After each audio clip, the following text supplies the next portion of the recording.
রাসূলুল্লাহর কাছে যাও। নবীজি যখন ঘুম থেকে যেন ওঠে আর কোরআন তেলাওয়াত যেন করে। হুজুর আমার জাগ্রত হলেন, কোরআন তেলাওয়াত শুরু করলেন। রাসূলের তেলাওয়াত, রাসূল তেলাওয়াত করতেছেন কোরআন, একই তো কোরআন, তারপরে হলো বিশ্ব নবীর মুখ থেকে তেলাওয়াত, এ যেন মধুর চেয়েও মিষ্টি। কোরআন কিন্তু একটা মুজিজা, সুবহানাল্লাহ বলবেন না? এই যে আমাদের সেক্রেটারি, মাদ্রাসার সেক্রেটারির ছেলে তেলাওয়াত করলো, ছোট্ট শিশু।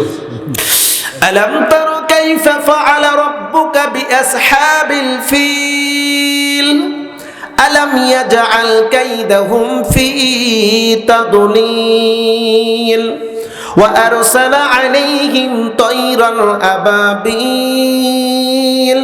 তারমিহিম বিহিজারাতিন মিন সিজ্জিল। মানে আমি তো ভালো বুঝি না, আমার ব্যর্থতা। আমি যদি কোরআনটা তেলাওয়াত করতে পারতাম, শিখতাম, যদি ভালো করে শিখতে পারতাম, কলজাটা ভরে যেত। কারিউল কোরআন যখন তেলাওয়াত করে, বাসেত, আব্দুল বাসেত মিশনের কারি, ওর তেলাওয়াত শুনলে কলজাটা ভরে যায়। আরে বাসেত, আব্দুল বাসেতের তেলাওয়াত যদি এত সুন্দর হয়, আল্লাহর হাবিব বিশ্ব নবী মুহাম্মদ সাল্লাল্লাহু আলাইহি সাল্লামের তেলাওয়াত কতই না সুন্দর ছিল। রাসূল আমার তেলাওয়াত করতেছিলেন, আবু জাহেল, উতবা আর আবু সুফিয়ান ঘরের তিন কোণে বসে রয়েছে। তিনজন নেতা আসছে, কেউ কারোর সাথে দেখা হয় নাই। নবী দীর্ঘক্ষণ তেলাওয়াত করে রাত শেষ হয়ে গেছে। সুবহি সাদিক যখন প্রকাশ পায়, তেলাওয়াত যখন বন্ধ, এবার এই তিনজন কাফের ঘরের পাশে বসে রয়েছে, রাসূলুল্লাহর ঘরের পাশে। সাধারণ জনগণ যদি দেখে তাহলে তো নেতৃত্ব আর থাকবে না। থাকবে? হ্যাঁ, কথা বল না কে? আমাকে একজন কয়, হুজুর আপনাদের সাথে চা খাওয়া বিপদ। বললাম, কি হয়েছে? যদি চা খাই আমার অমুকটা মাইন্ড করবে। হিসাব করে মুসলমান, ওই তিনজন দৌড় দিয়েছে, তিন কোণ থেকে বের হইয়া এক রাস্তার মোহনাম, একে অপরের সঙ্গে সংঘর্ষ, ধাক্কাধাক্কি। আবু জাহেল কয়, উতবা, মোহাম্মদ বিন আব্দুল্লাহর ঘরের কোণে কেন? এখানে কি করছ? আবু সুফিয়ান, তুমি কেন এখানে? আবু সুফিয়ান কয়, আবু জাহেল নেতা, তুমি কেন এখানে? বলে, খুঁজতে আসছিলাম, মোহাম্মদ বিন আব্দুল্লাহকে খুঁজতে আসছিলাম যে কোথায় আছে, কিন্তু এসে দেখি যে ঘরের মধ্যে আছে। বলে, তারপর কি? বলে, কোরআন তেলাওয়াত শুনলাম। এতক্ষণ কেন শুনলে? বলে, তো ভালো লাগতেছিল তাই শুনলাম। এ মুসলমান, কোরআনের একটা মুজিজা। প্রিয় বন্ধুরা, উতবা ডাক দেখো, আবু জাহেল রে, সত্য কথা বলবো, ওই খানা কাবার মালিকের কসম করে বলতেছি, ভালো করে বুঝবেন। আচ্ছা, খানা কাবার মালিকের নাম কি? আল্লাহ। যারা বোঝেন নাই তারা বলুন, জোরে বলুন, আল্লাহ। ওকে খানা কাবার মালিকের কসম খায় বলতেছি, মুহাম্মদ বিন আব্দুল্লাহ যা তেলাওয়াত করছে এটা মানুষের মুখের কথা নয়।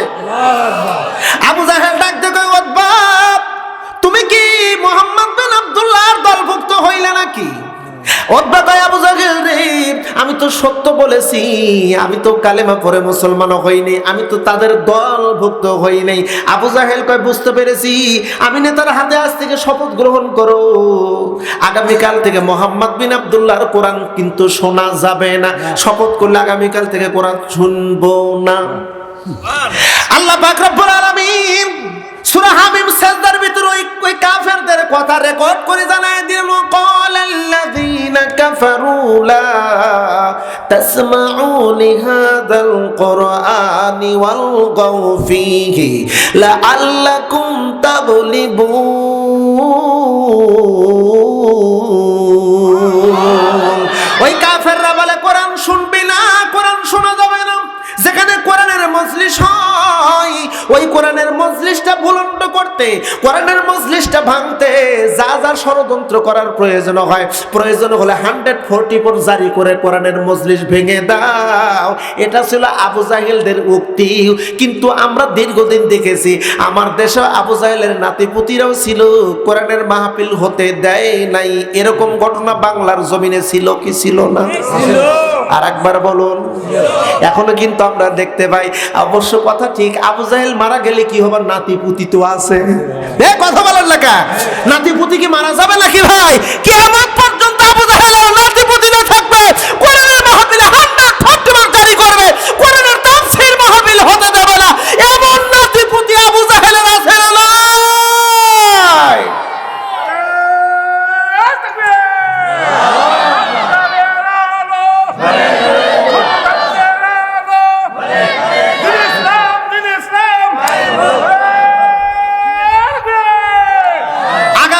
শপথ গ্রহণ করলে আগামীকাল কোরআন শুনবে না। 3 জন নেতা শপথ গ্রহণ করে চলে গেছে বাড়িতে যে গেছে দাস। পরের দিন যখন রাত শুরু হয়ে গেছে, আবু জাহেল মনে মনে ভাবে, রে আজকে একা একা মজা করে কোরআন শুনবো, কারণ আবু সুফিয়ানও আসবে না, উতবাও আসবে না, আমি একা একা। এ মুসলমান, তদানীন্তন কালের ওই কাফেররা কোরআনের আকর্ষণ বুঝলো, কিন্তু বড় আফসোস আমগো দেশের মুসলমান আজ বুঝি না। কোরআনের আকর্ষণ নাই, কোরআনের আকর্ষণ নাই, কোরআনের মজা আমাদের অন্তরের ভিতরে নাই। আমাদের ভিতরে মজা আছে তারা না গান বাজনা। কথা বল না কা, হ্যাঁ যুবক বন্ধুরা কথা বলো না কা। গান বাজনা যেখানে, যুবকের ঢল সেখানে, কবিরা গুনাহ যেখানে, যুব সম্প্রদায় সেখানে। আমি দেখি তো, চোখে দেখা, আমি তো মানুষ, আমি তো ফেরেশতা না, আমি তো মানুষ, আমি তো দেখি। এ মুসলমান, কতগুলো খুব মনোযোগ দিয়ে শুনবেন। পরের দিন 3 জন 3 রকমের চিন্তা ভাবনা করে আবার যখন বিশ্ব নবীজির ঘরের কোণে গেল, আল্লাহ জিব্রাইলকে পাঠিয়ে দিল, জিব্রাইল আপনি আমার রসুলকে যা বলেন। আমার রসুল উঠলো, কোরআন তেলাওয়াত শুরু করলো। রাত শেষ হয়ে গেছে, ওরা 3 জন কাফের দৌড় দিয়েছে, আবার 3 জনের সংঘর্ষ। আবু জাহেল ডাক দিয়ে, গতকাল শপথ গ্রহণ করলা তুমি, আর আসবে না। আবু সুফিয়ান তুমি তো আসবে না, শপথ গ্রহণ করছা, আবার কেন আসলা? আবু সুফিয়ান কয়, নেতা তুমি কেন আসলা?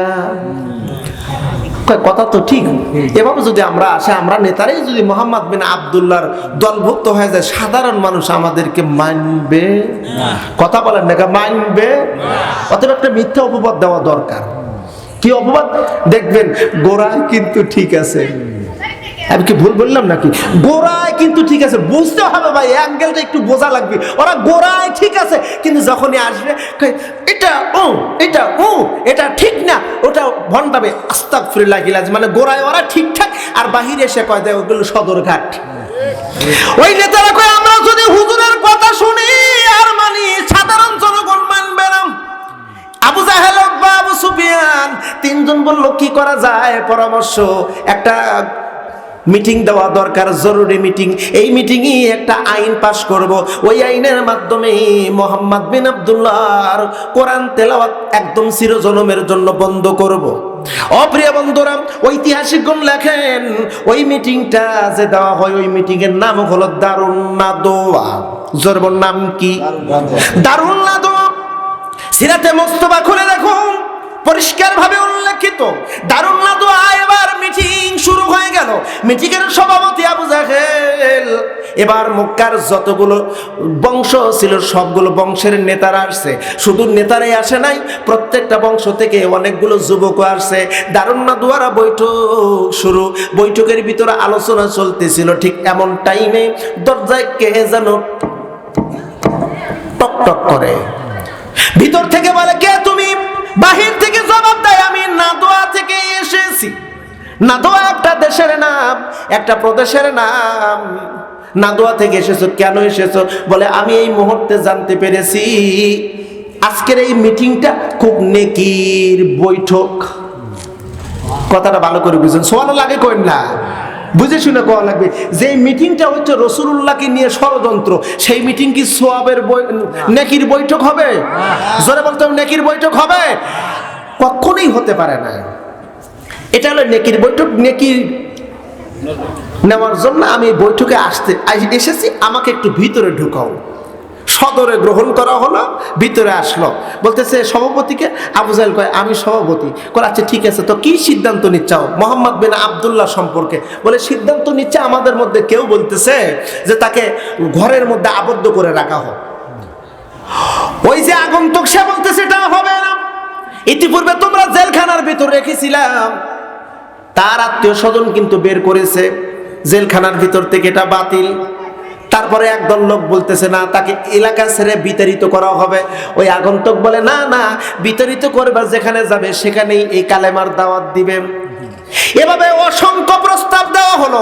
এক পর্যায়ে সবাই যখন দুর্বলতা প্রকাশ করলো, এই আগন্তুক নাদোয়া থেকে যে এসেছে ওই লোকটা বলতেছে, আমার একটা বুদ্ধি পরামর্শ আছে।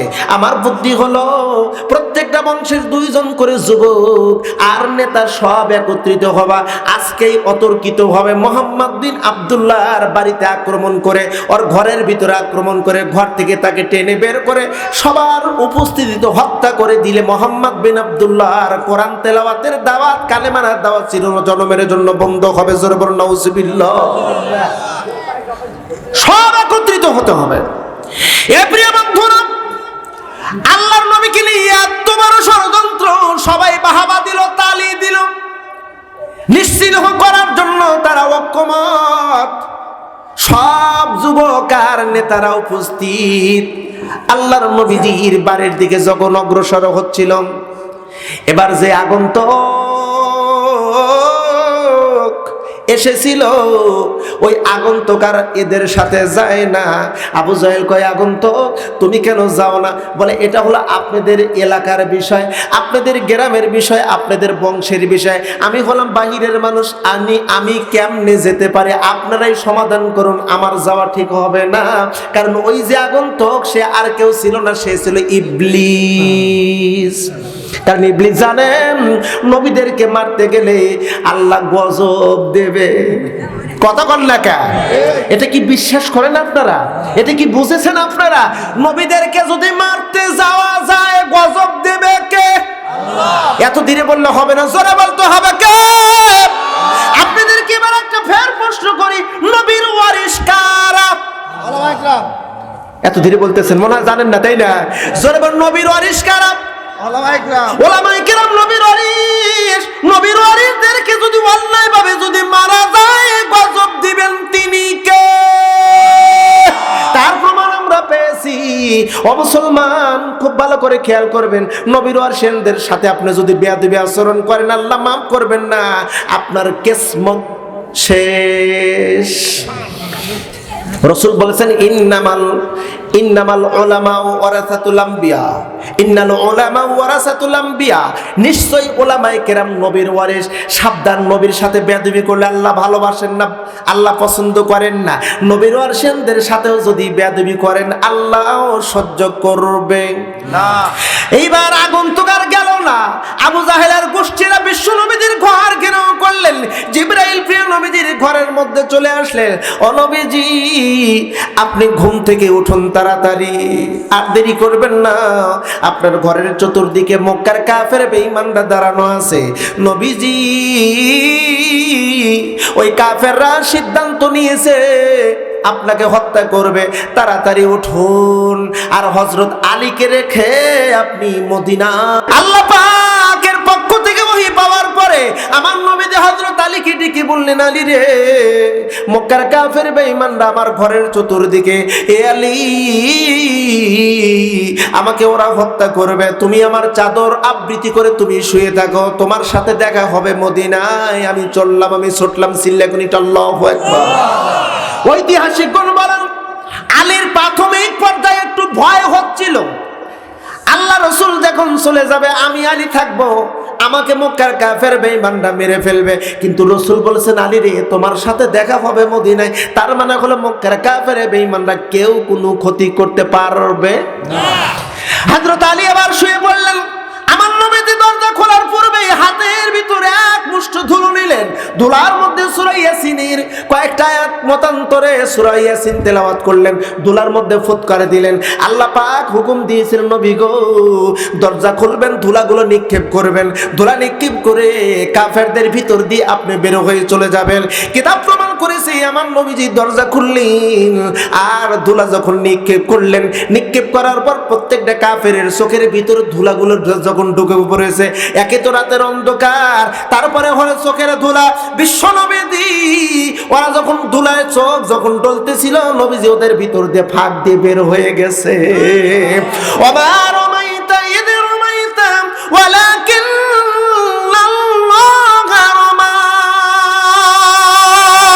আল্লাহ পরবর্তীতে জানা দেয়, নবীজি আপনি যখন ধুলা নিক্ষেপ করেন নবী গো, ওই সময় আপনি ধুলা নিক্ষেপ করেন নাই, আপনার রব নিজ কুদরতি হাতে দায়িত্ব নিয়ে ধুলা নিক্ষেপ করেছে, যার কারণে ঘরের চতুর্দিকে যত কাফের ছিল সবার চোখের মধ্যে ঢুকে গেছে। মাকারু ওয়া মাকারাল্লাহ আল্লাহু খায়রুল মাকিরিন। তোমরা যতই কৌশল অবলম্বন করো না কেন, আরেকজন কৌশল